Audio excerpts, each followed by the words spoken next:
bukan karena kita semua orang yang suci, tapi karena Allah menutupi dosa-dosa kita.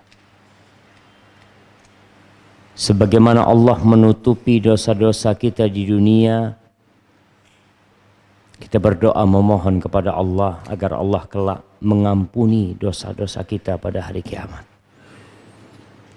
Wa na'udzu billahi min syururi anfusina wa sayyiati a'malina. Dan kita berlindung kepada Allah dari kejahatan jiwa kita yang senantiasa membisikkan keburukan. Ana seringkali berperang dengan keinginan jiwa. Bisikan-bisikan jiwa yang didorong oleh nafsu iblis. Kalau bukan karena pertolongan Allah, kita nggak akan selamat dari kejahatan jiwa kita. Allah mengatakan innan nafsa la'ammaratum bisu. Jiwa itu benar-benar memerintahkan kepada keburukan. Dan kita berlindung kepada Allah dari keburukan amal kita yang terkadang membawa naas dan sial dalam kehidupan ini, menjadikan rumah tangga hancur, menjadikan anak-anak tidak berbakti, membuat usaha bangkrut, menjadikan hati sempit, penuh dengan derita. Man yahdillah fala mudhillalah wa man yudlilhu fala hadiyalah. Siapa yang diberi petunjuk oleh Allah, maka tiada seorang pun yang dapat menyesatkannya. Dan sebaliknya yang disesatkan dalam kehidupan ini. Anda didatangkan ustaz, kiai, ulama untuk berbagi hidayah.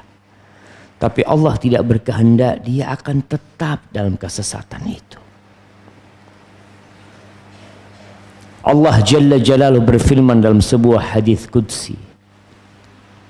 Dia mengatakan, ya ibadi kulluhum dhal illa man hadaitu. Wahai hamba-hambaku, kalian semua itu tersesat. Semuanya. Kecuali orang yang aku kasih petunjuk. Fastahduni ahdikum. Maka mintalah kalian petunjuk kepadaku, aku akan kasih. Kita nggak boleh bosan mengatakan ihdinas siratal mustaqim. Yang perlu kita hadirkan adalah bagaimana memaknai ihdinas siratal mustaqim. Wa ashhadu an la ilaha illallah wahdahu la syarika lah wa ashhadu anna Muhammadan abduhu wa rasuluh wa habibuhu wa khaliluh salawatu rabbi wa salamuhu alaihi wa ala alihi wa ashabihi ajma'in. Amma ba'd. Ahibati fillah, para ayah, para bunda, para remaja yang mungkin sebentar lagi mau menikah atau yang sudah menikah tapi belum menjadi ayah dan bunda. Malam hari ini tanggal berapa kita jemaah?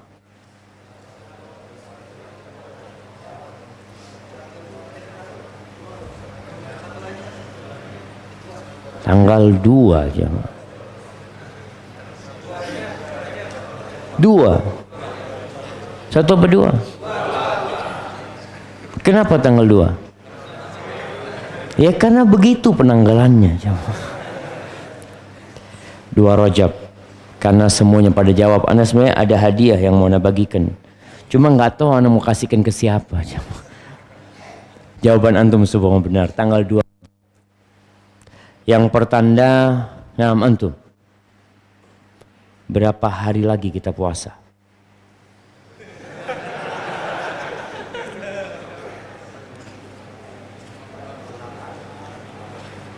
Berapa? Ini yang ditanya satu, sekarang jawab yang lain. Jangan jawab, udah satu yang ditanya. Berapa? 1 hari lagi? Astagfirullah tuh. Puasa hari Sabtu. Hari Senin sekarang hari apa? Puasa Ramadan. Nah, berapa hari lagi? 58 hari kasih hadiahnya. Masya Allah. Sebenarnya dia tahu jawabannya. Cuma karena bingung aja. Ahibati fillah. Mau dibawa kemana anak kita? Itu yang akan kita bahas. Kita nih kalau belum jadi bapak, masih jadi anak. Tapi paling tidak antum bisa faham. Ayah antum mau bawa antum kemana.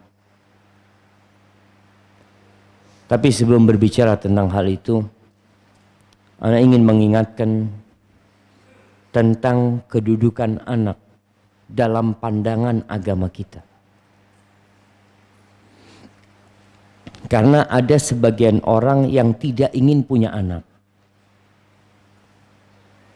Biasanya orang-orang yang tidak beriman. Buat dia anak itu beban. Apalagi kalau sang ibu juga bekerja. Akhirnya dia nggak bekerja cari duit aja, Allah sudah menyebutnya hamalathu kurhan wa wada'athu kurhan. Hamilnya itu terpaksa sakit, dia itu capek, menyulitkan dia.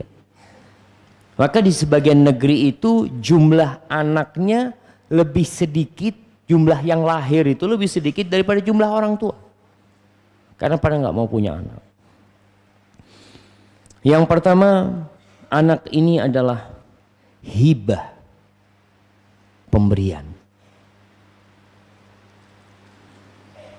Sehingga ada sebagian yang tidak dikasih. Sampai mati nggak punya anak. Sudah berusaha, udah capek, udah lelah, nggak punya anak. Seperti siapa? Aisyah radhiyallahu taala anha, Ummul Mukminin, sampai mati nggak punya anak. Zainab bintu Jahsh, Anda lihat ada MT Zainab bintu Jahsh, sampai meninggal dunia nggak punya anak. Padahal dia adalah istri Nabi Sallallahu Alaihi Wasallam. Benar-benar ini karunia dari Allah SWT. Di surat Asy-Syura ayat 49-50 Allah mengatakan lillah mulkus samawati wal ard, milik Allah kerajaan langit dan bumi ini. Yang sekarang sedang berkuasa, yang sekarang sedang menjadi raja, lagi engkau akan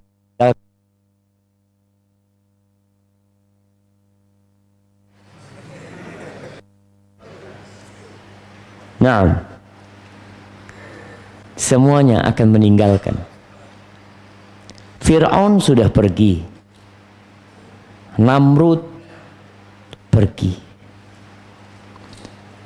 Nabi Sulaiman pun pergi, meninggal dunia. Bung Karno mati, Pak Harto juga pergi. Supaya kita tahu, lillah mulkus samawati wal ard, milik Allah kerajaan langit dan bumi ini. Kalau hari ini ada yang merasa menjadi penguasa, maka yakinlah cepat atau lambat kekuasaan itu akan hilang dan pergi. Akan berganti orangnya, sampai semuanya habis. Yakhluqu ma yasha. Allah menciptakan apa yang Allah kehendaki. Yahabu liman yasha'u inathan wa yahabu liman yasha'u dzukur. Sebagian orang Allah kasih hibah anak perempuan. Anaknya semua perempuan.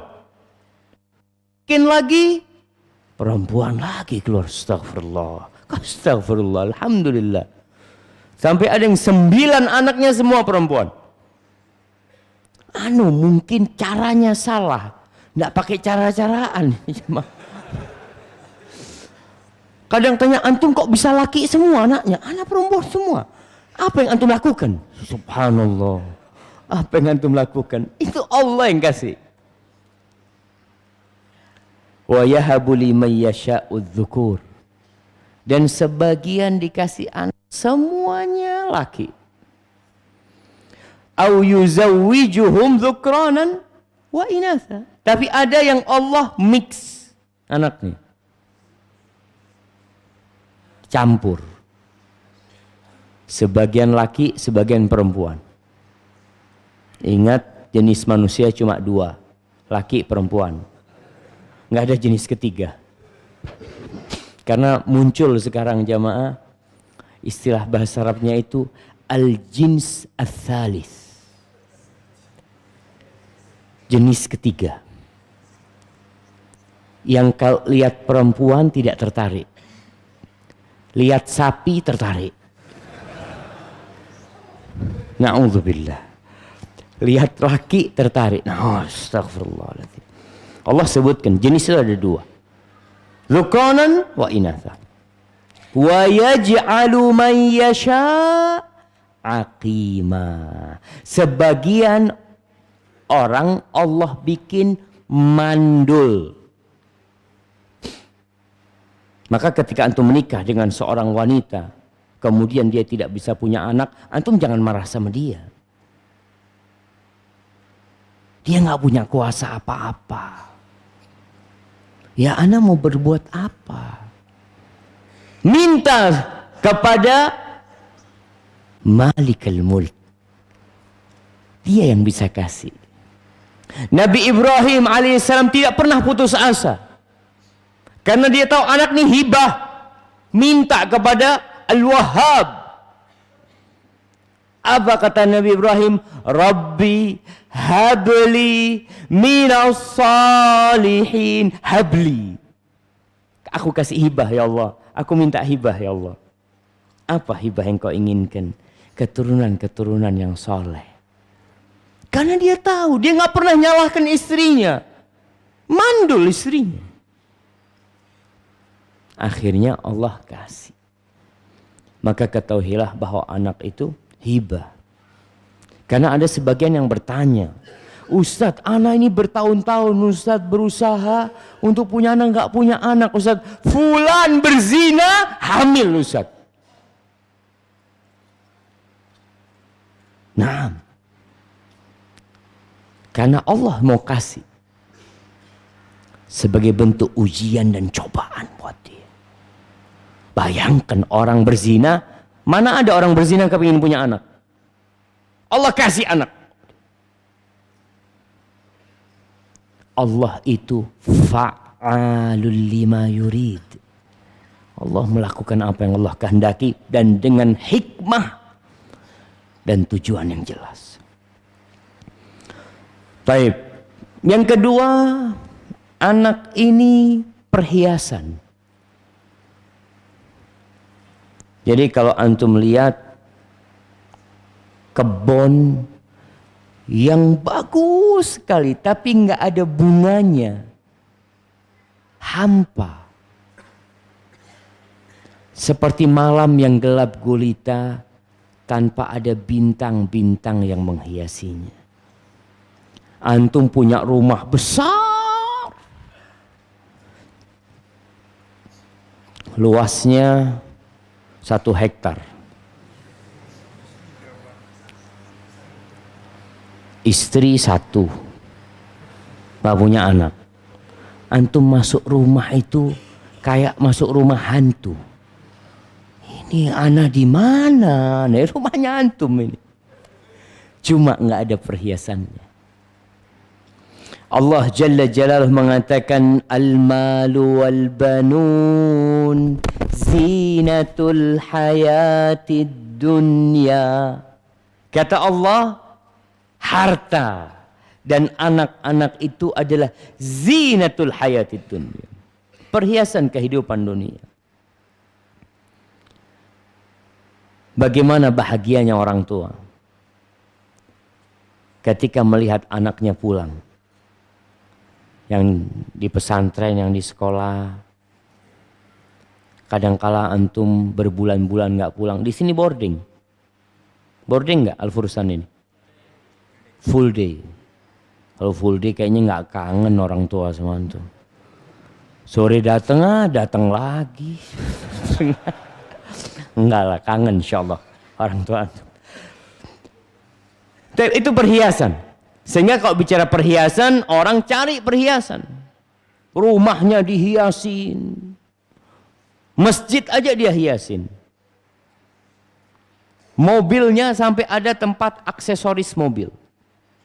Dimodifikasi macam-macam. Anak tuh seperti itu coba.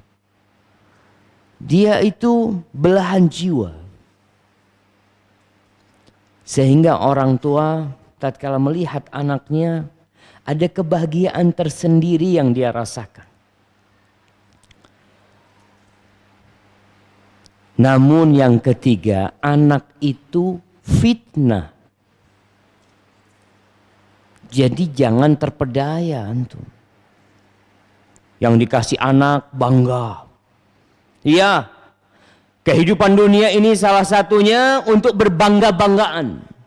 Wa tafakhurum bainakum fil amwali wal aulad. Bangga, aku punya ini, anakku gini. Oh, anakku alhamdulillah 5 ekor. Gimana 5 ekor antum? Nggak ada, orang mesti bangga, anakku alhamdulillah fulan.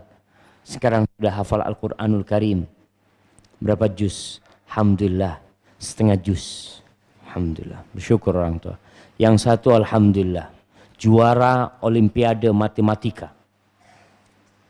Se-Bekasi. Masa se-Bekasi? Se-Indonesia. Se-Asia. Ada kebanggaan. Kau harus paham. Anak itu fitnah. Di surat Taghabun ayat 15 Allah mengatakan innama amwalukum wa auladukum fitnah. Harta dan anakmu itu fitnah. Cobaan. Sebagian orang tua jadi pelit gara-gara punya anak. Sebelum punya anak, Masya Allah dia suka bersedekah. Punya anak berhenti sedekahnya. Kenapa? Buat anak Ustaz. Nabung. Nanti anak kuliah atau apa. Nggak lagi sedekah. Anak itu membuat orang tuanya makan haram. Tidak sedikit orang tua yang akhirnya korupsi, mencuri. Kalau ditanya buat apa? Buat anak Ustaz. Buat beli susu anaknya. Kadang-kala kita melihat seorang ibu masuk ke supermarket ambil susu. Masukin tasnya. Buat siapa? Buat anaknya. Kata Nabi SAW, al-waladu mabkhalatun majbanatun mahzanatun majhalah. Anak tuh bikin orang tuanya jadi pelit. Bikin orang tuanya jadi pengecut. Nggak mau berangkat jihad. Kenapa anak-anak masih kecil? Sebagian perempuan nggak mau berangkat haji. Kenapa? Anaknya masih kecil. Nggak bisa dititipin anak. Masih kecil-kecil Ustaz. Insya Allah tahun depan berangkat haji. Tahun depan hamil lagi. Punya anak masih kecil lagi Ustaz. Kadang-kala jadi takut. Ninggalkan anak untuk berangkat haji. Karena buat wanita, jihad buat wanita itu apa? Haji. Tapi kadang-kala dia nggak berani berangkat haji. Sebelum punya anak nggak ada itu. Anak yang membuat dia akhirnya jadi nggak berani berangkat haji. Karena masih kecil. Padahal bisalah dititipkan kalau bisa dititipkan. Mahzana, anak itu bikin orang tuanya sedih ya. Berapa banyak orang tua yang akhirnya hidupnya penuh dengan kegundahan gara-gara anaknya. Sebelum punya anak dia kepingin punya anak. Dia pikir anak ini akan mendatangkan kebahagiaan, subhanallah. Anaknya besar, dia urusan sama polisi gara-gara anaknya. Akhirnya setiap weekend dia mengunjungi anaknya di tahanan polisi. Takut orang lain tahu kalau anaknya di penjara. Itu fitnah. Majhalah, tadi bikin orang bertindak bodoh gara-gara anaknya. Maka anak ini kadangkala musuh buat orang tuanya. Yang awalnya pemberian, yang awalnya perhiasan, tapi bisa jadi musuh buat kalian. Di surat At-Taghabun, Allah subhanahu wa ta'ala mengatakan, Ya ayyuhalladzina amanu, inna min azwajikum wa awladikum aduwwan lakum fahdharuhum. Wahai orang-orang beriman, sesungguhnya ada sebagian dari pasangan hidup kalian, dari anak-anak kalian yang merupakan musuh buat kalian. Anak jadi musuh buat orang tuanya. Fahdharuhum. Hati-hati sama mereka. Dan yang kelima, anak keempat. Yang keempat, anak ini amanah dan tanggung jawab yang Allah berikan kepada kalian. Orang tua yang punya anak jangan sembarangan mendidik anaknya. Mau dibawa kemana anaknya itu, tolong disesuaikan dengan tujuan Allah kasih anak itu kepada kalian. Karena ada orang tua yang salah. Anak kasih pisau kepada fulan, kasih pisau ini, tolong bukakan durian. Ternyata buat nusuk saudaranya. Allah mengatakan, Ya ayyuhalladzina amanu qu anfusakum wa ahlikum nara. Wahai orang-orang beriman, jagalah diri kalian dan keluarga kalian dari api neraka. Jaga. Itu amanah anak itu. Kullukum ra'in wa kullukum mas'ulun an ra'iyatih. Kata Nabi SAW, setiap kalian itu pemimpin. Dan akan ditanya apa yang dia pimpin. Seorang lelaki menikah, hati-hati. Antum jadi pemimpin sekarang. Pelajarin apa kewajiban antum sebagai pemimpin. Punya anak, pelajarin nih. Mau dibawa kemana anakmu ini sekarang? Engkau jadi komandan, nahkoda yang mengarahkan mereka. Dan anak-anak itu seperti lembaran putih. Kata Nabi SAW, Kullu mauludin yuladu alal fitrah, fa'abawahu yuhawidanihi. Semua itu dilahirkan di atas fitrah. Tauhid, di atas la ilaha illallah. Terus gimana dia kok bisa jadi Yahudi? Gimana kok ada yang Nasrani? Gimana kok ada yang Majusi? Orang tuanya,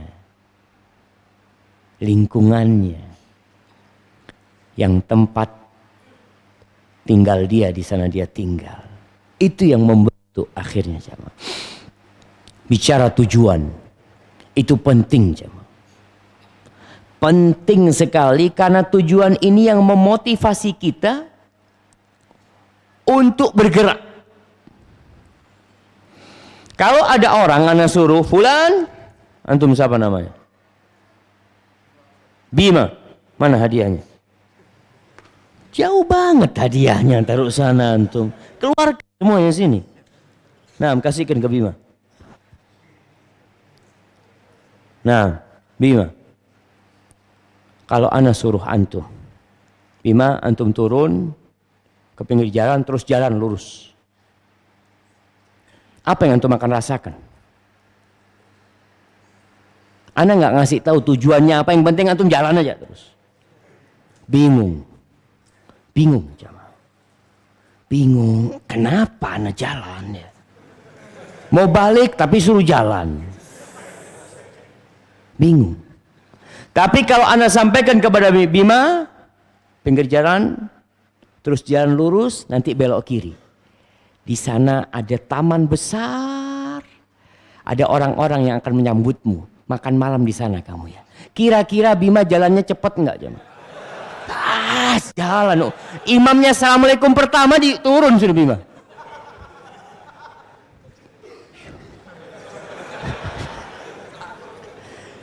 Kenapa? Karena tahu dengan tujuan. Jelas tujuannya.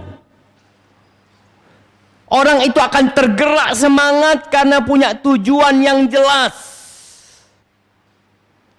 Kebanyakan kita itu nggak jelas tujuannya.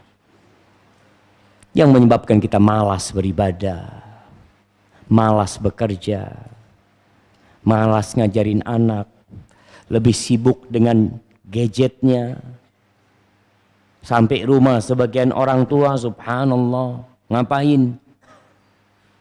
Mojok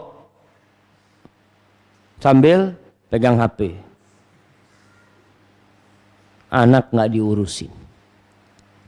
Dipanggil-panggil sama istrinya, bang nanti tehnya dingin. Waduh. Kenapa? Dia tidak punya tujuan yang jelas. Sebenarnya semua orang itu punya tujuan yang jelas. Tapi tipu daya dunia terlalu besar yang menyebabkan sebagian orang salah jalan. Padahal tujuannya jelas. Antum mau kemana? Ana mau ke Jakarta Timur. Jelas antum. Naik mobil. Ada belok kiri Jakarta Timur. Tapi antum lurus terus. Ya ana mau kemana? Ana? Antum mau ke Cikampek. Astagfirullahaladzim. Apa penyebabnya? Karena dia nggak fokus tadi. Karena dia sedang menghayalkan sesuatu yang lain. Ahibati fillah. Ada 3 peran penting atau 4 peran penting dalam mendidik anak ini. Kalau antum punya tujuan yang jelas. Kita diciptakan tujuannya satu. Menjadi khalifah di muka bumi ini, memakmurkan bumi ini, mengabdi kepada ilahi. Itu tujuannya. Tadi imam membacakan firman Allah Subhanahu wa taala, "Inna 'aradnal amanata 'ala samawati wal ard wal jibal fa abayna an yahmilnaha wa ashfaqna minha." Wa hamalahal insan innahu kana zaluman jahula. Kami kata Allah menawarkan amanah ini kepada siapa? Kepada langit yang 7 lapis, kepada bumi yang 7 lapis, kepada gunung-gunung yang menghujam di dalam bumi. Tapi ternyata langit, bumi dan gunung-gunung itu angkat tangan. Nggak mau. Takut mereka. Tidak bisa menjalankan amanah ini. Fahamalahal insan. Manusia yang ngambil itu amanah. Kita jemaah. Ana dan antum. Innahu kana zaluman jahula.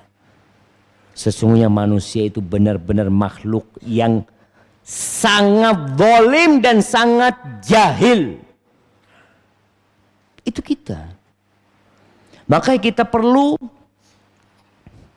berpikir bagaimana nih membawa anak-anak kita. Kalau memang kita diciptakan untuk mengabdi kepada Allah, ya sudah. Jangan sampai kita menzalimin diri kita, menzalimin anak kita. Akhirnya bersama anak masuk neraka. Na'udzubillah min dzalik. Tadi yang Anda sampaikan ada 3 peran penting atau 4 peran penting. Yang pertama adalah rumah. Yang kedua masjid. Yang ketiga madrasah. Yang keempat, masyarakat atau lingkungan.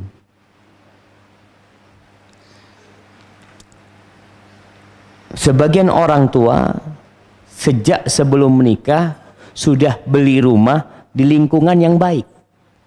Dari awal dia sudah. Ana mau beli tanah di sini. Kenapa? Alhamdulillah. Dekat sama masjid. Masyarakatnya sudah pada faham dengan agama. Padahal dia belum menikah. Tapi dia sudah punya cita-cita yang jelas. Karena tujuan ana jelas, Ustaz. Apa tujuan antum? Ana ingin bersama keluarga masuk surga. Anak-anak ana mau ajarin bagaimana dia kenal dengan Allah Jalla Jalaluh. Maka ana pilihkan rumah yang bagus. Lokasinya, bukan bentuknya. Karena sebagian orang beli rumah di lokasi yang salah. Ya nggak salah sih ya. Karena memang tujuan dia mungkin. Tetangganya nggak ada yang muslim. Semuanya non muslim. Katanya antum bawa anak antum ke surga kata dia. Terus gimana nih? Tiap pagi keluar tetangganya main anjing.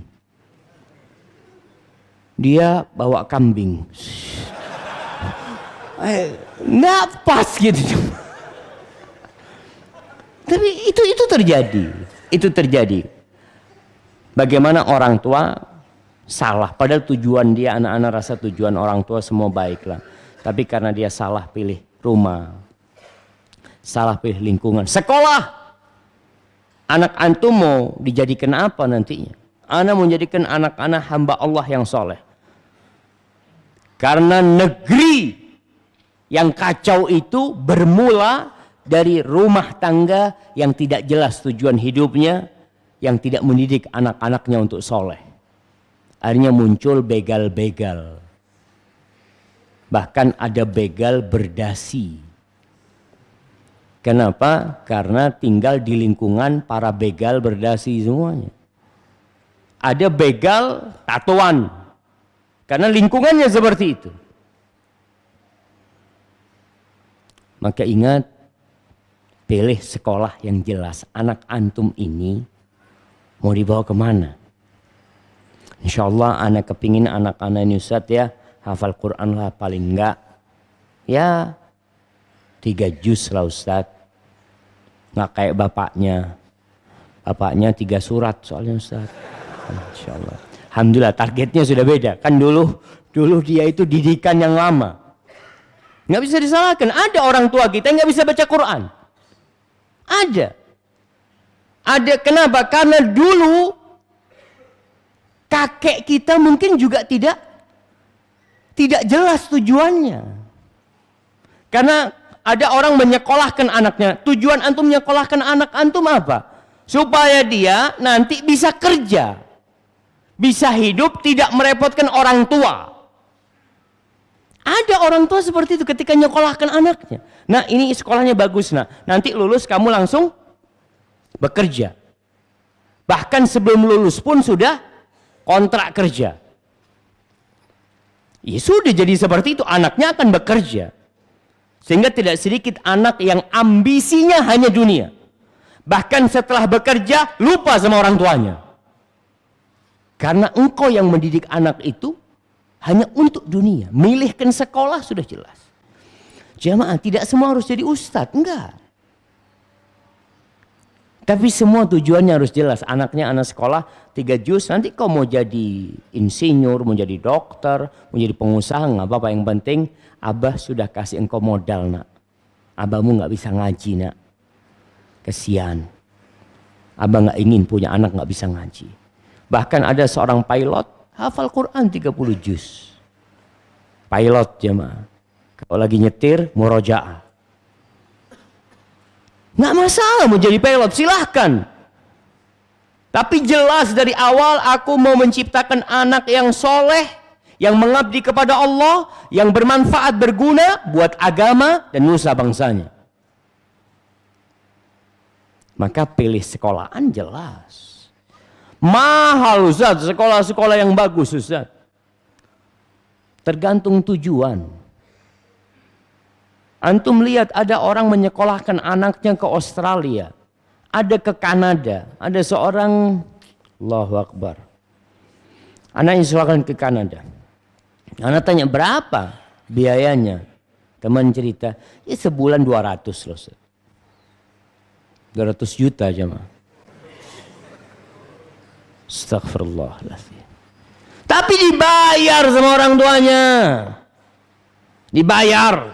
Karena hitungannya balik modal nanti ini. Iya jemaah. Ada orang tua yang mensekolahkan memang supaya anaknya nanti lulus balik modal. Dan buat para orang tua kalau punya anak perempuan, kadangkala dia melakukan itu kepada putrinya. Kejar karir terus. Ketika putrinya menikah, dapat suami yang kaya, yang sudah bisa mencukupi hidupnya, tapi sama bapaknya nggak boleh berhenti kerja. Kenapa? Saya yang biayain kamu. Enak banget suami kamu. Nyuruh berhenti. Apa peran dia? Peran dia mengatakan gabiltu. Saya terima. Sehingga bapak nggak punya kuasa atas anaknya. Betul jemaah. Seorang suami ketika mengatakan gabiltu, selesai sudah kekuasaan orang tua. Otoritas orang tua putus. Loh itu kan anak-anak Ustaz, kata dia. Ada mitsaqan ghalidha. Perjanjian yang dahsyat sekali yang diambil oleh suami itu. Atau diambil istri dari para suami. Maka di sini jemaah. Kemudian masjid. Peran masjid. Kalau antum tinggal di rumah yang jauh dari masjid, azan nggak dengar. Tapi aman lingkungannya Ustaz. Aman dijaga satpam lah. Tujuannya apa antum? Anaknya mau dibawa kemana? Kita aja dengar azan belum tentu ke masjid jemaah. Aduh azan lagi, astagfirullah. Kalau nggak dengar azan malah nggak wajib ke masjid karena tidak dengar azan. Masya Allah. Maka tolong perhatikan. Yang pertama, al-bait, rumah. Anak itu pendidikan dimulai dari rumah, bukan dari sekolahan. Rumah itu dimulai dari memilih pasangan hidup. Jadi kalau bicara mendidik anak, anak mau dibawa kemana itu bermula dari memilih istri jemaah. Awalnya dari sana semua. Antum kepingin apa? Anak kepingin anak-anak yang putih Ustaz, yang mancung-mancung Ustaz. Oh ya, berarti cari ibu yang putih dan mancung. Keluar, iya sesuai dengan yang dia inginkan. Antum kepingin apa? Anak kepingin yang ya agak gelap sedikit lah Ustaz. Ya oke, cari yang ibunya gelap sedikit. Antum mau apa? Ana mau anak yang hafal Quran. Oh agak repot cari ibunya ini. Kenapa? Belum tentu mau sama antum soalnya. Astagfirullahaladzim. Bismillah. Alhamdulillah. Alhamdulillah. Betul jemaah. Maka dari awal situ sudah antum tentukan. Mencari dengan seksama. Karena ketika anak itu lahir, peran utama itu adalah peran ibu. Dari sejak keluar, ditaruh di dada ibunya, disusui sama ibunya, ibunya membaca Tabarakalladzi biyadihil mulku wa huwa ala kulli syai'in qadir. Awal yang didengar anak itu surat Tabarak jemaah. Karena ibunya. Antum nggak salah pilih ibunya. Sambil masak ibunya anaknya digendong. Terus lantunan firman Allah itu dibacakan. Tujuan antum jelas. Kalau antum ingin anak antum jadi artis, ya cari artis. Awal keluar anaknya langsung Langsung apa? Cuman nggak tahu. Anaknya diajak joget, goyang. Aduh, alhamdulillah, 3 tahun udah bisa goyang, alhamdulillah. Astagfirullahaladzim. Karena tujuannya memang itu tuh dia. Waktu nikah itu tujuan dia, cuma. Maka jangan salah pilih. Pendidikan pertama itu dari ibunya. Tahun-tahun pertama kedua itu bapak perannya nggak banyak. Bapak tuh perannya gendong sebentar, 2 menit, emaknya mana nih? Itu dia. Udah nggak tahan dia cari. Astagfirullahaladzim. Ibunya iya sini, digendong sama ibunya. Allahu Akbar jemaah. Maka yang pertama untuk mendidik anak yang baru lahir. Jadi kalau mau bawa anak itu tadi fase pertama itu sebelum menikah. Itu fase panjang, kajian sendiri itu. Kemudian fase kedua ketika lahir. Anak itu dibagi melewati beberapa fase kehidupan. Ada anak yang belum sekolah. Ada anak yang sudah masuk sekolah. Ada anak umur 7 tahun, 10 tahun. Ada anak umur 16 tahun. Azan jemaah.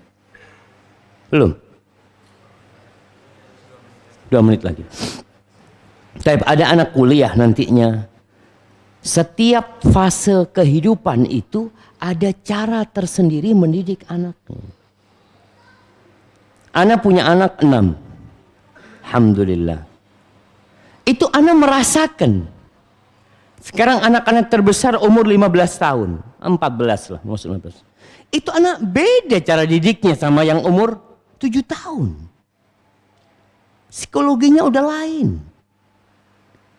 Kalau orang tua ini tidak memahami, dia akan samakan anak umur 15 sama anak umur 10 tahun.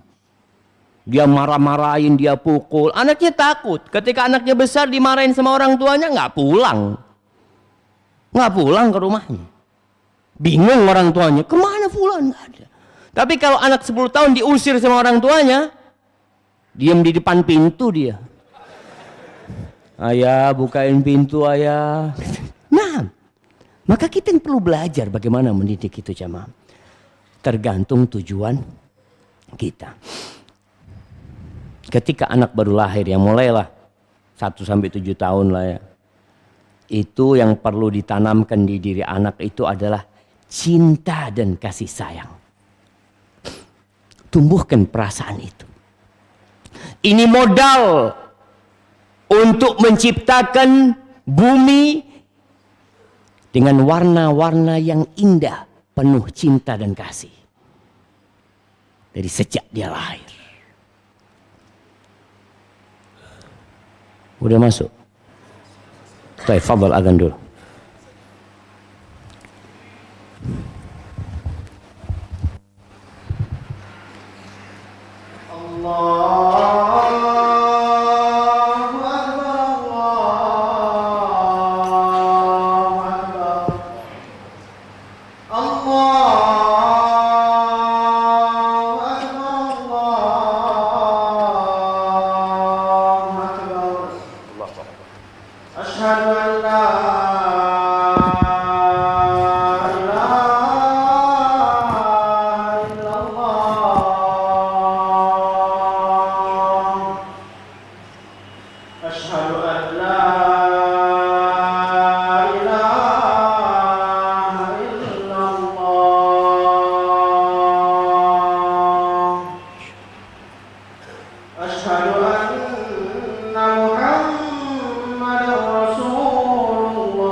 Allahumma salli wa sallim ala nabiyyina Muhammad. Kalau antum melihat ada anak yang ketika besar pendendam, pendengki, susah memaafkan, biasanya itu pengaruh di masa susuan ibunya. Ada ibu yang menyusui anaknya, nggak peduli sama anak yang disusui, nggak ada kontak mata sama anaknya, nggak dilihat anaknya. Tahu-tahu anaknya udah lepas, dia pegang HP, dilihat, oh belum selesai anaknya. Tapi seorang ibu yang mendidik anaknya digendong ya sambil dilihat anaknya, dielusin kepalanya, dipijit kupingnya, dilihat, ya Allah anakku, ya Allah. Anak itu akan tumbuh besar mencintai orang dan dicintai orang biasanya. Kenapa? Ada transfer cinta dari orang tuanya. Gimana kalau anak-anak cuma dikasih susu botol yang tidak punya perasaan susu botol itu? Bisa nggak susu botol itu diisi cinta? Anak mau beli susu, antum berangkat ke toko yang ada cinta dan kasih sayang. Nggak ada. Kenapa? Hada dari sapi ada. Cintanya sapi yang transfer. Tolong orang tua. Kalau nggak mau nyusui anaknya, susukan kepada orang yang punya perasaan. Di sini antum melihat di masa Nabi SAW, Nabi itu yang nyusuin siapa? Halimah Sa'diyah. Bukan sapi. Tapi seorang ibu. Dan mendapatkan ASI. Walaupun bukan dari ibu kandungnya. Dan mereka milih. Gak semua orang disuruh nyusuin anaknya. Dipilih dari keluarga yang baik-baik. Karena anak ini bukan hanya minum susu, tapi minum cinta dan kasih sayang dari orang tuanya.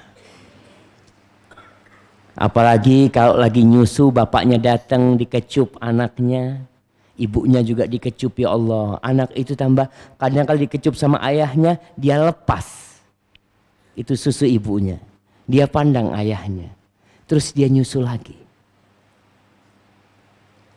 Ini jamaah. Jangan diremehkan. Nabi SAW suka mengecup anak-anak kecil untuk menumbuhkan cinta. Sampai pernah suatu hari datang orang Badui bertanya kepada Nabi SAW, "Atuqabbiluna sibyanakum?"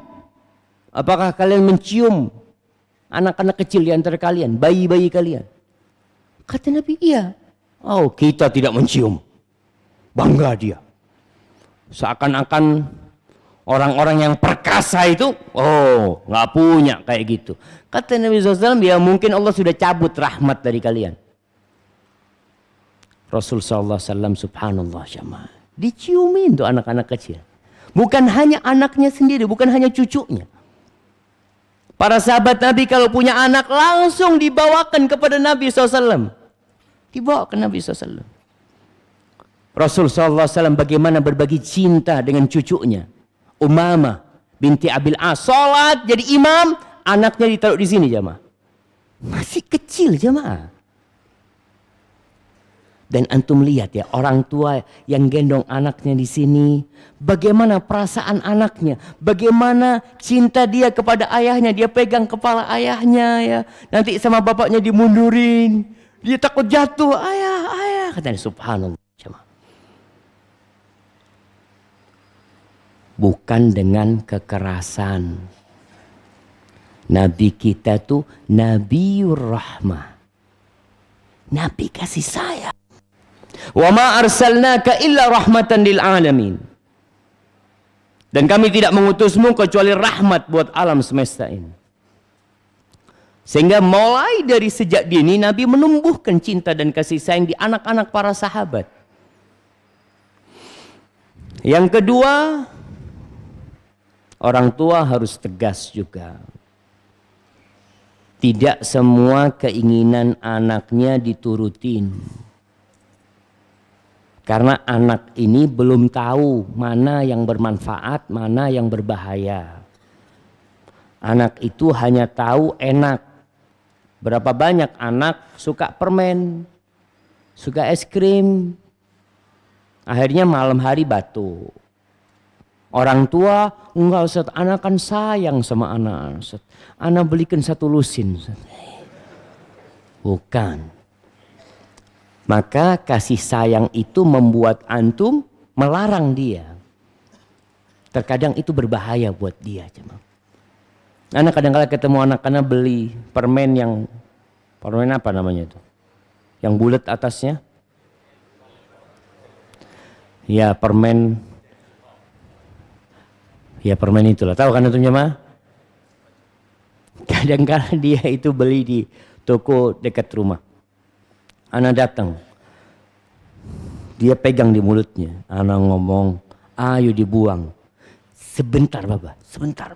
Dia kadang-kadang dia gigit jemaah, baru dia buang. Astagfirullahaladzim. Itu anak-anak, dia nggak tahu kalau kita tuh sayang sama dia, bukan jahat sama dia. Dan ada anak, ketika keinginannya tidak diturutin, dia demonstrasi. Walaupun nggak pakai izin kepolisian ya, nggak. Dia demonstrasi, nangis, muter-muter ya. Dia tunjukkan, dia ingin bikin malu orang tuanya. Akhirnya orang tuanya, aduh yalah dikasih. Tatkala itu engkau telah salah mendidik itu anak. Dia sudah tahu kelemahan orang tuanya. Demonstrasi. Nggak boleh. Jadi kita harus nggak boleh. Tapi kalau kita menghalangi dia dari apa yang dia inginkan, kita perlu cari ganti. Bagaimana pikiran dia ini lupa dengan apa yang dia inginkan. Dan itu mudah sebenarnya jemaah. Anak itu nangis nggak lama. Kadang kala nangis ya, anak-anak nangis ingin sesuatu, ingin mobil-mobilan ini itu, anak gendong dia, anak bawa ke taman, anak liatin daun-daun nih, lihat nih. Nih ada ulatnya yang lihat nih. Dia lihat, oh iya ada ulatnya. Lupa sama mobil dia sudah. Orang tua harus cerdas bagaimana membuat anak itu lupa dari apa yang sebenarnya membahayakan dia. Tidak semua yang dia inginkan kita kasih. Yang ketiga, mendidik mereka dengan contoh. Dari sejak awal dikasih contoh. Dari sejak dini. Anak punya anak, ya. Anak nggak pernah ngajarin dia itu kencing di depan rumah. Tahu-tahu suatu hari dia buka celana, kencing di taman. Astagfirullah, belajar dari mana ini? Nah, ngomong, oh belajar dari anaknya tetangga. Jadi anaknya tetangga itu ketika ngomong sama orang tuanya, mau pipis ya buka sudah. Jadi di depan taman ya pipis. Akhirnya dia melihat, oh enak seperti ini. Itu contoh bahaya jangan. Kenapa penting memilih lingkungan? Karena anak ini ketika masa kecil dia akan lebih terpengaruh dengan apa yang dia lihat daripada apa yang dia dengar. Belum lengkap dia bisa memahami, belum. Tapi dia bisa merekam dengan matanya apa yang dia lihat. Ngomong kadangkala jamaah, kotor. Itu terekam sama dia. Dari mana? Ya. Maka anak selalu tanya, kalau ada sesuatu yang baru, dapat dari mana? Ya seperti itu. Maka tolong orang tua jadi contoh yang baik. Contoh yang baik ketika datang ke rumah, dicari anaknya, salaman sama anaknya, diciumin anaknya. Dari sejak kecil dia lihat, oh seperti ini menjadi seorang ayah. Akan terekam terus dia. Dia kalau panggil ibunya, umpamanya nama ibunya Siti. Siti. Anaknya manggil ibunya apa? Siti. Siti minta susu. Ibunya Siti. Karena itu yang dia rekam itu. Dia ngomong manggil ibu mama ya, umma ya, umi, nggak ada dia. Makanya kenapa sebagian orang terpaksa manggil istrinya umi. Umi supaya anaknya ikut manggil umi. Nggak manggil nama aja mah. Boleh nggak anak bapak manggil istrinya umi? Boleh. Kalau panggilan itu panggilan manja ya untuk ngajarin anak. Bukan menjadikan istrinya seperti ibunya, tidak. Sholat orang tua, perbanyak sholat sunnah di rumah. Jangan semua sholatnya di masjid. Qobliyah mungkin di masjid. Kadang-kala kan jarak azan iqamah itu pendek ya. Kalau kita sholat di rumah qobliyah sampai masjid, assalamualaikum. Itu sebagai masjid gitu. Akhirnya kita datang ke masjid lebih awal, sholat qobliyah masjid. Tapi ba'diyah itu waktunya panjang. Antum lakukan di rumah. Sehingga anak antum lihat bapaknya, sholat apa bapaknya. Kadang-kala dia berdiri di samping bapaknya. Ikut dia sholat. Karena dia melihat bapaknya. Makan, sama seperti itu. Ada orang tua yang selalu makan dengan tangan kanannya, umpamanya. Itu anak lama-kelamaan kalau melihat orang tua yang ngomong, tangan kanan, nah ini ayah pakai tangan kanan. Oh iya ayah, mana kiri dan kanan ayah? Kadang-kala dia nggak tahu. Pernah anak punya anak, dia makan pakai tangan kiri. Anak ngomong, nah pakai tangan kanan nak, kata dia. Ayah pegang duit tangan kanannya. Oh iya, dia nggak paham. Ya ditukar duitnya taruh di tangan kiri, makan dengan tangan kanannya. Seperti itu terus orang tuanya memberikan contoh yang baik. Insya Allah anak tumbuh besar akan mencontoh orang tuanya. Baca Quran. Coba orang tuanya pegang Quran. Anak akan cari Quran. Tapi sebagian orang tua pegang tablet. Hei, ngaji. Enak, ngaji. Anaknya suruh ngaji, bapaknya pegang tablet. Dia itu sakit hati sama orang tuanya. Maka tolong hindarin seperti itu. Jadi ketika nyuruh anaknya, hendaklah orang tua melakukan terlebih dahulu. Jadi kalau mau ngaji, sudah pegang Quran. Yuk ngaji nak ya, baca Quran. Anak itu akan baca jemaah. Nggak perlu teriak-teriak didik anak akhirnya. Sebagian orang tua mengatakan, oh bapak dulu sudah ngaji, sekarang kamu yang ngaji. Iya nggak benar-benar anak antum. Padahal dia butuh contoh dari antum. Kemudian yang keempat. Ketika anak kecil itu perlu ditalkin anak itu. Artinya dikasih tahu ainallah fis sama umpamanya. Tanya man rabbuk Allah. Terus tanya man rabbuk Allah, man rabbuk Allah, man nabiyuk Muhammad sallallahu alaihi wasallam, ma dinuk Islam. Terus ditalkin dia. Karena apa? Karena memang dia memorinya masih kosong. Dia belum bisa menalar pada waktu itu. Yang bisa hanya menghafal. Maka pendidikan anak pada waktu itu berupa hafalan. Terus diajarkan. Kenapa anak-anak TK itu bisa hafal doa-doa? Kenapa ibunya nggak hafal? Karena anak TK kan terus ditalkinin sama gurunya. Baca ini, baca ini terus. Orang tuanya alhamdulillah Ustaz, anak-anak bisa baca doa keluar rumah Ustaz. Ibunya belum hafal Ustaz. Kenapa? Dulu dia tidak ditalkin. Maka dikatakan al-ilmu fis sighari kan naqshi 'alal hajar. Ilmu di waktu kecil itu seperti memahat di atas batu. Dia akan hafal terus. Kemudian yang kelima, yang keenam. Yang kelima. Antum harus tahu kapan memberi sanksi kepada anak, kapan memberi reward kepada anak-anak. Ada punishment, ada reward. Antum harus lihat, anak ini cocok enggak dikasih hukuman. Kadang-kala belum cocok. Jangan dikasih hukuman. Hukuman itu bukan berarti memukul, memang enggak. Menghukum itu bisa jadi tidak memuji pekerjaan dia. Mengabaikan pekerjaan dia. Anak melakukan kesalahan nggak dilihat sama orang tuanya. Memberikan reward kepada anak bisa jadi berupa pujian, bukan hadiah.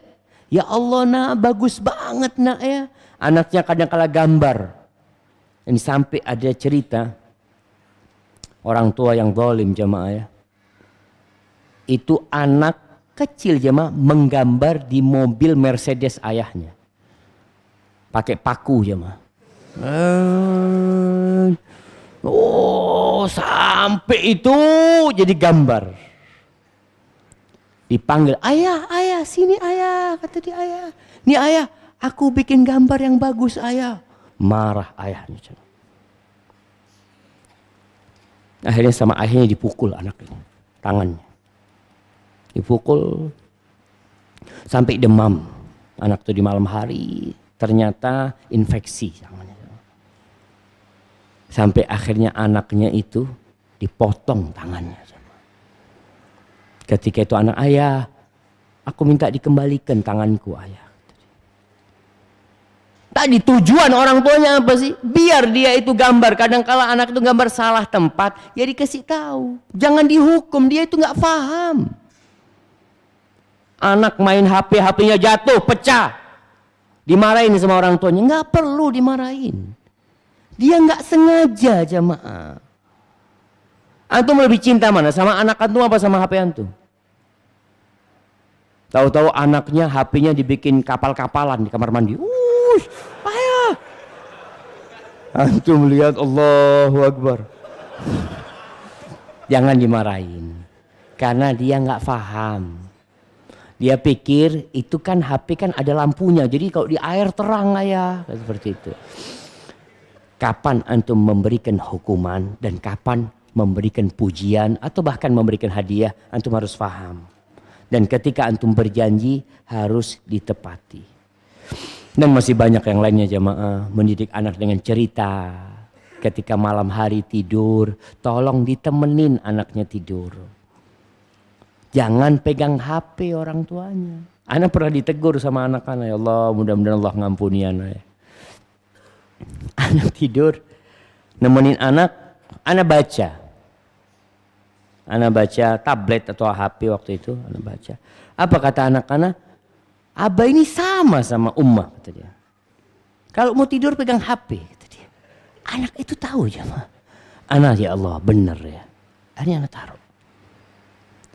Ketika mau tidur antum perlu dekat sama anak antum. Antum baca Quran, antum cerita. Antum pegang HP cerita buat dia. Sehingga dia tahu apa yang sedang dibaca oleh ayahnya. Itu penting mendidik dengan cerita. Sepertiga Al-Quran itu isinya cerita. Kemudian memanfaatkan peristiwa-peristiwa tertentu. Ada angin, ada hujan, ada banjir, ada tabrakan, ada apa. Manfaatkan itu untuk mendidik anak. Nah, nih lihat nak, seperti ini nak. Jadi bukan cuma nonton orang tuanya. Melihat banjir, yuk lihat banjir yuk. Orang-orang pada kebanjiran tuh, lihat kesian. Akhirnya kita tidak mendidik. Karena peristiwa itu seharusnya membantu kita untuk mendidik anak kita. Hadza wallahu a'lam bishawab jemaah. Artinya pembahasan tentang ini panjang dan semua harus belajar bagaimana mendidik anak kita dan membawa mereka menuju surga Allah Subhanahu wa taala. Kita masuk ke sesi tanya jawab. Insyaallah kajian kita sampai jam 8 jemaah. Baru sholat isya kita insyaallah. Nah, fadhal.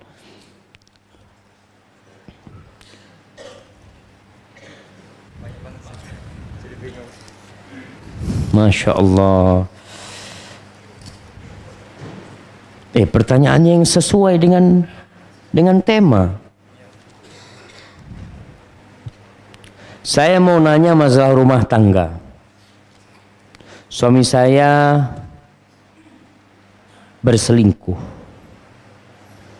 hampir 6 kali. Saya selalu bertahan sampai titik saat ini terakhir saya nggak bisa kuat lagi lihat perlakuan suami saya. Yang saya tanyakan, apakah saya berdosa saya keluar rumah di saat pertengkaran belum terselesaikan? Apakah saya berdosa saya minta gugat tapi suami saya nggak mau talak saya? Sementara ortu sudah sakit hati dan nggak mau terima perlakuan suami. Apa saran Ustadz dengan posisi saya? Suami nggak mau minta maaf sama sekali ataupun nyusul saya ke rumah orang tua saya sudah berdoa meminta yang terbaik.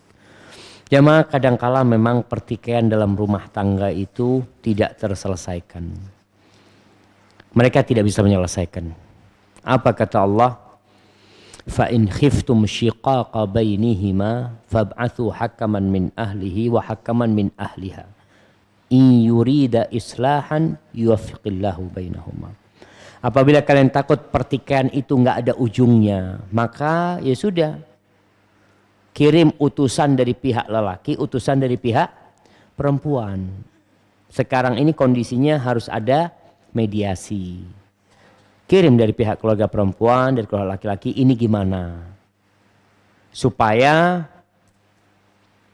ketahuan masalahnya itu di mana dan siapa penyebabnya. Sekarang kan istri yang bertanya mengatakan suaminya yang bermasalah. Mungkin suami juga mengatakan istrinya yang bermasalah. Maka dalam masalah seperti ini perlu mendengar dari kedua belah pihak. Di situ Allah memerintahkan untuk mengirim mediator. Dari pihak keluarga laki-laki, pihak keluarga perempuan. Kalau mediator ini mengatakan, oh kayaknya nggak bisa dilanjutkan. Ya sudah, cerai. Jadi ucapan mediator itu bisa menjadi keputusan nantinya di pengadilan. Ketika mengatakan enggak, sudah nggak bisa dilanjutkan. Ini nggak benar lah, yang laki ini nggak benar, sudah selesai. Atau mengatakan enggak, perempuannya memang nggak benar, sudah nggak usah dilanjutkan. Ya sudah, diputuskan. Kadang-kala perceraian itu menjadi solusi terbaik jemaah. Daripada dilanjutkan, namun rumah seperti neraka. Assalamualaikum warahmatullahi wabarakatuh. Waalaikumsalam warahmatullahi wabarakatuh. Saya sudah menikah 2 tahun. Qadarullah belum memiliki anak. Insya Allah kami sudah ikhtiar. Saya mau bertanya bagaimana cara menghadapi pertanyaan yang suka menusuk hati mengenai anak. Dan beri motivasi untuk kami agar sabar menanti. Jemaah, kita ini menghadapi kehidupan ini untuk urusan dunia jangan terlalu serius. Urusan akhirat serius. Ditanya, udah isi perutnya? Doakan belum. Ya sudah. Pertanyaan seperti itu kadang-kala sampai ada seorang yang membunuh tetangganya karena ditanya kapan nikah. Dibunuh tetangganya itu jemaah. Karena dia, na'udzubillah jemaah. Enggak perlu terlalu jadi beban. Baru 2 tahun. Bayangkan Nabi Ibrahim alaihissalam sampai tua renta. Nabi Zakaria dikatakan sampai umur 100 tahun, istrinya umur 90 tahun kira-kira. Baru punya anak. Jadi kalau anti baru 2 tahun, subhanallah, baru 2 tahun. Aisyah radhiyallahu ta'ala menikah sama Nabi SAW sampai Nabi meninggal dunia. Alaihi salatu wasallam nggak punya anak. Jadi husnudzon sama Allah. Kenapa Allah nggak kasih anak kepada sebagian orang? Allah tahu mana yang terbaik buat anti. Bisa jadi punya anak anti durhaka nanti. Bagaimana Allah kirim Nabi Musa alaihissalam bersama Nabi Khidir untuk membunuh seorang anak. Dibunuh itu anak jemaah. Dipelintir kepalanya mati. Kata Nabi Musa, gimana kau bunuh dia? Kata dia. Allah yang nyuruh. Jadi kadang-kala tadi kita bicarakan anak itu ya karunia Allah. Anak itu bisa jadi perhiasan. Anak itu bisa jadi azab buat orang tuanya. Ujian buat orang tuanya. Sehingga ketika engkau sampai mati nggak punya anak, ya sudah. Mungkin memang Allah takut kalau aku punya anak, anakku durhaka nantinya. Husnudzon sama Allah SWT. Barakallahu fikum.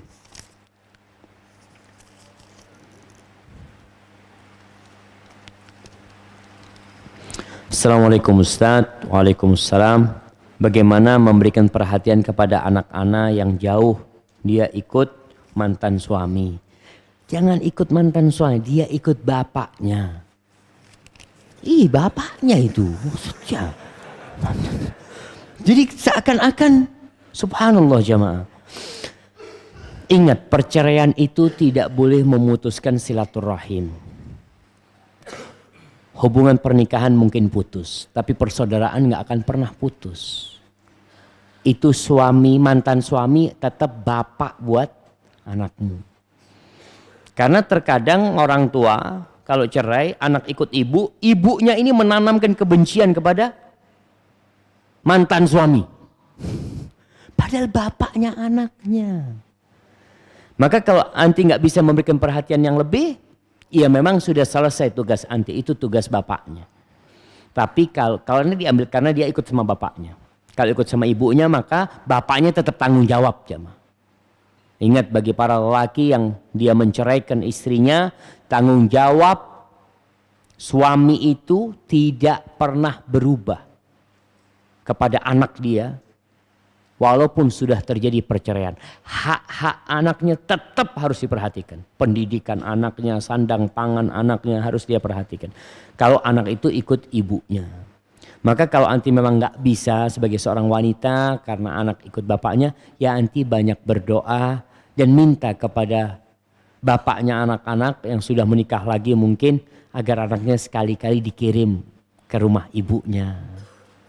Maka jaga hubungan itu. Allah mengatakan wala tansawul fadla bainakum. Kalian yang udah cerai itu jangan melupakan keindahan-keindahan yang terjadi antara kalian. Pernikahan itu biasanya dimulai dengan ya kecocokan, ketertarikan, cinta, di tengah jalan putus, jangan lupakan masa lalu yang indah. Sudah kalau memang harus putus-putus, itu bentuk kesetiaan seorang suami kepada mantan istrinya. Dia tetap mengatakan kepada anaknya, nak, kamu harus berbakti sama ibumu, nak. Itu ibumu, nak. Bapak pernah hidup sama ibu selama 10 tahun ya. Cuma takdir Allah, akhirnya kita harus berpisah, nak. Si ibu juga seperti itu, mengatakan, nak, itu bapakmu loh, nak. Bapakmu yang dulu senantiasa membawa oleh-oleh buat engkau, hadiah buat engkau. Cuma memang akhirnya ibu nggak bisa melanjutkan. Engkau ingat, engkau harus berbakti sama ayahmu. Itu yang perlu diperhatikan, jemaah. Barakallahu fikum.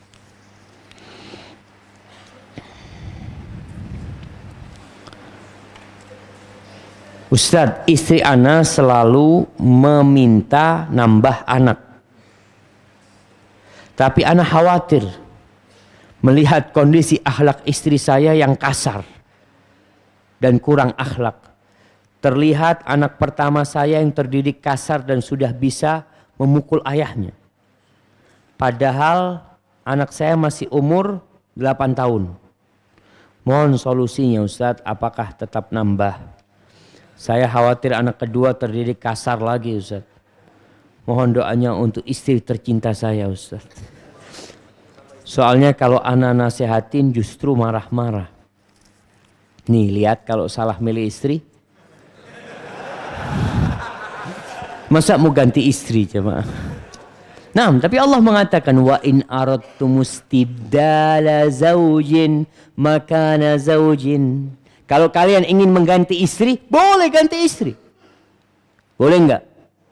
Boleh. Kayaknya enggak bisa dilanjutkan. Anda mau cari yang lainnya, boleh. Tapi ada hak-hak kewajiban yang harus dilakukan. Sekarang bagaimana? Sekarang sebelum nambah anak, perbaiki istri. Atau silahkan nambah anak, bismillah. Sambil dalam perjalanan itu antum memperbaiki istri antum. Kadangkala jamaah suami salah cara menasehatin istri yang menyebabkan terjadi percekcokan. Tadi dikatakan marah-marah. Maka berusaha sekarang mengkondisikan. Nasihati istri dengan cinta dan kasih sayang. Samakan visi dan misi. Duduk sama istri. Yuk kita mau nambah anak ini, mau dibawa kemana anak kita? Iya aku kepingin ini tuh ya, bismillah. Keinginan yang mulia. Aku kepingin anakku nanti berbakti sama orang tuanya ya. Ingin anak-anak itu ya bersama kita ke surga. Ya sudah bismillah. Sekarang perlu kita perhatikan apa yang harus kita siapkan kalau ingin anak seperti itu. Dan ketika memberi nasihat istri marah, antum jangan marah juga, diam. Diam sudah. Perempuan itu akalnya kurang jemaah. Betul. Perasaannya yang lebih besar. Makanya ketika mendidik anak laki dengan anak perempuan beda. Perempuan jaga perasaannya. Laki lebih kepada akal dia nantinya. Maka kita pun menghadapi istri kita. Kata Rasul naqisatu aqlin wa dinin. Ribut dikit sama suaminya, ceraikan aku. Ceraikan aku. Wah, marah-marah, ceraikan aku. Kata suaminya, aku ceraikan kamu. Minta dicerain, habis cerain nangis. Iya. Dia paginya mikir, ya Allah aku jangan keperasaan. Jadi antum jangan ngikutin keinginan perempuan. Tapi dengan bijak, insya Allah. Semoga Allah memberikan hidayah kepada istri antum. Oh ini udah.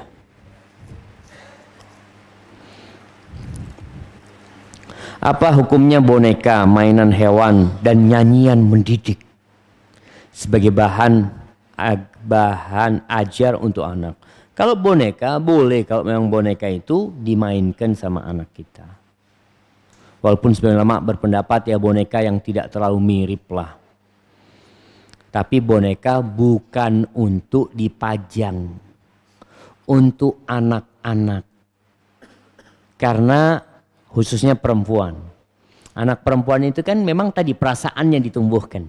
Bagaimana dia sayang dengan anak, dia gantiin bajunya bonekanya ya.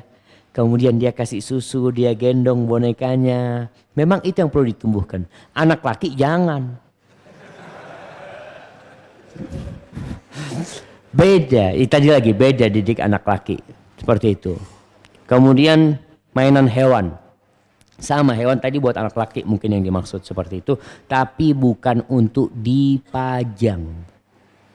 Untuk dimainkan. Selesai dibungkus ditaruh.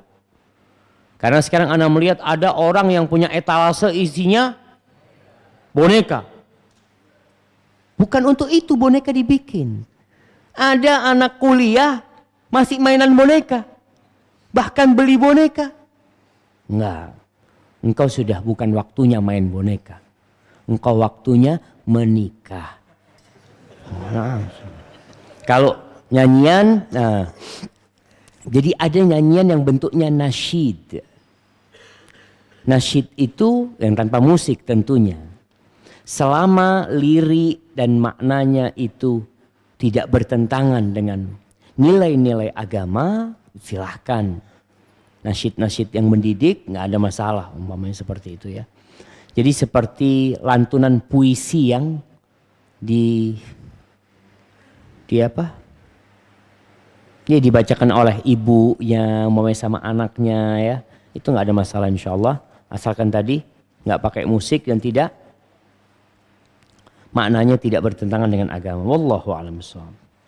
Assalamualaikum Ustaz. Alhamdulillah, anak sedang hamil.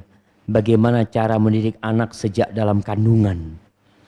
Masya Allah jemaah. Seharusnya sebelum kandungan baca doa. Ya. Perbanyak istighfar. Dosa itu membawa naas. Kadangkala anak jadi durhaka karena dosa orang tuanya. Maka ketika punya anak, banyak-banyak istighfar.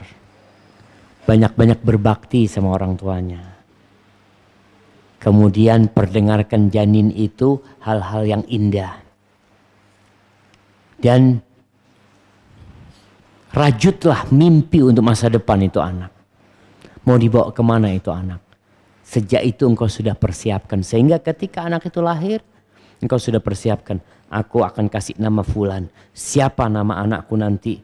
Insya Allah. Siapa namanya? Jangan kasih nama anak yang panjang-panjang. Kesian dia.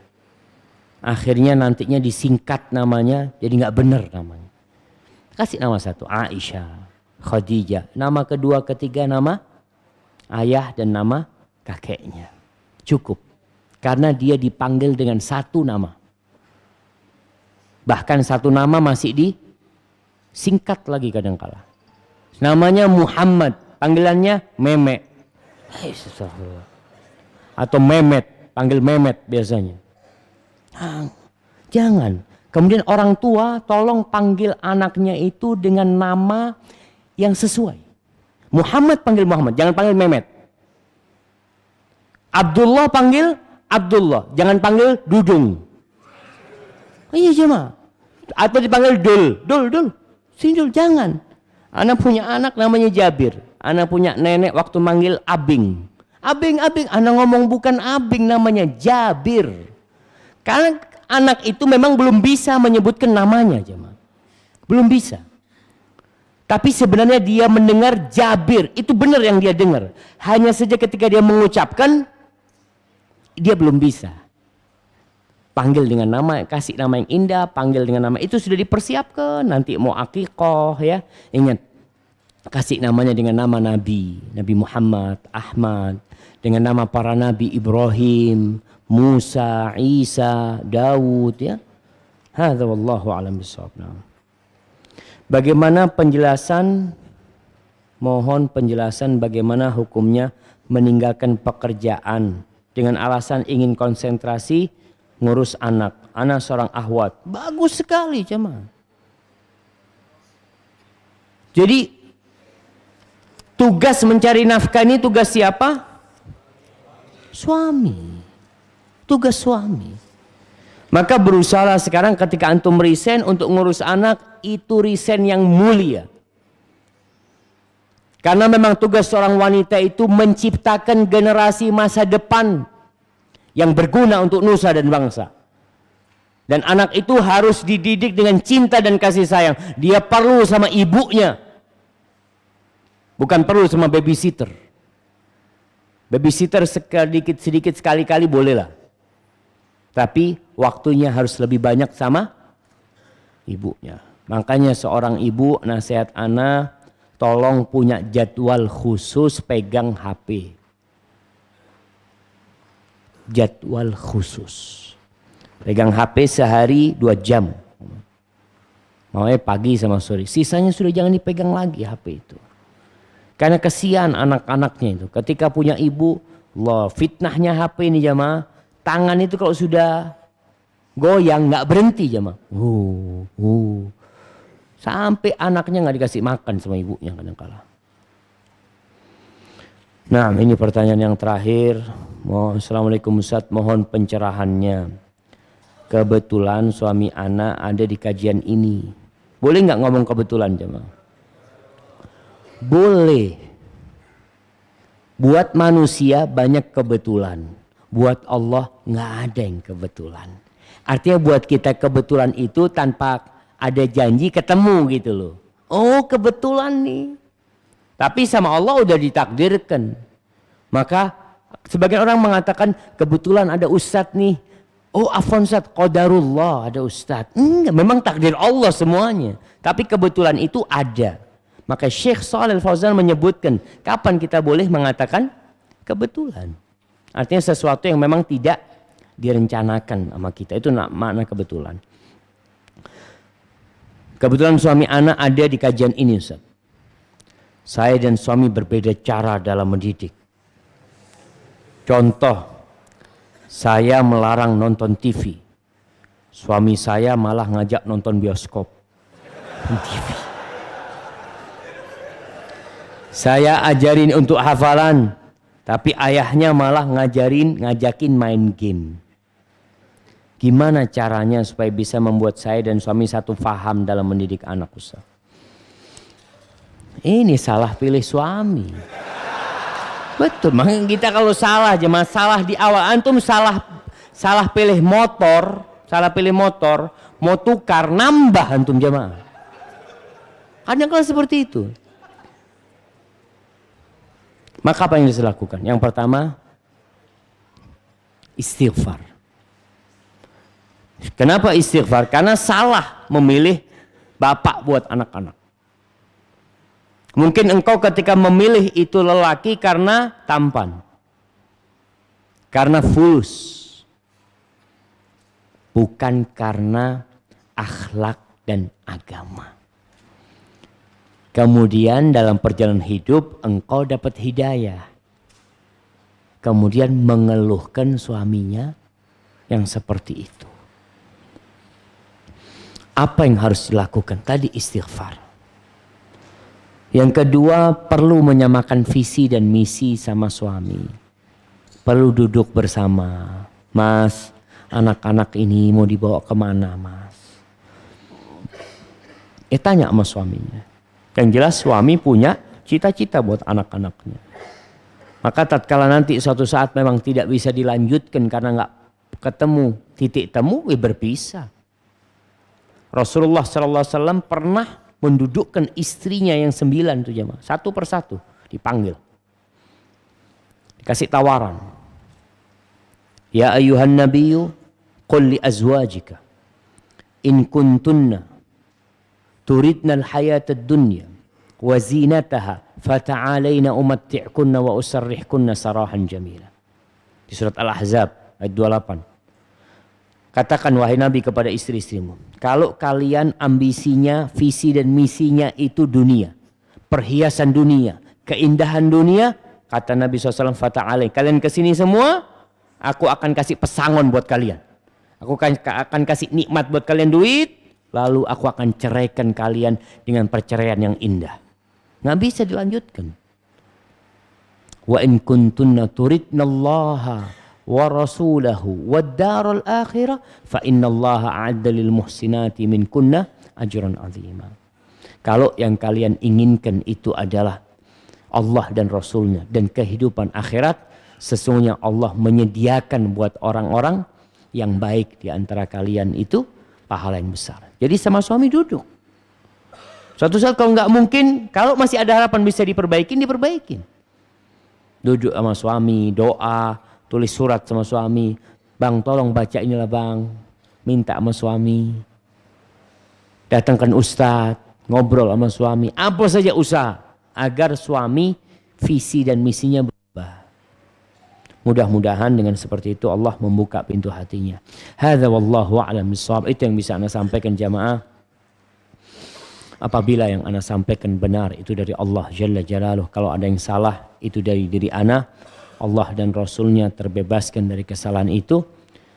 Subhanakallahumma bihamdika asyhadu an la ilaha illa anta astaghfiruka wa atubu ilaik. Assalamualaikum warahmatullahi wabarakatuh.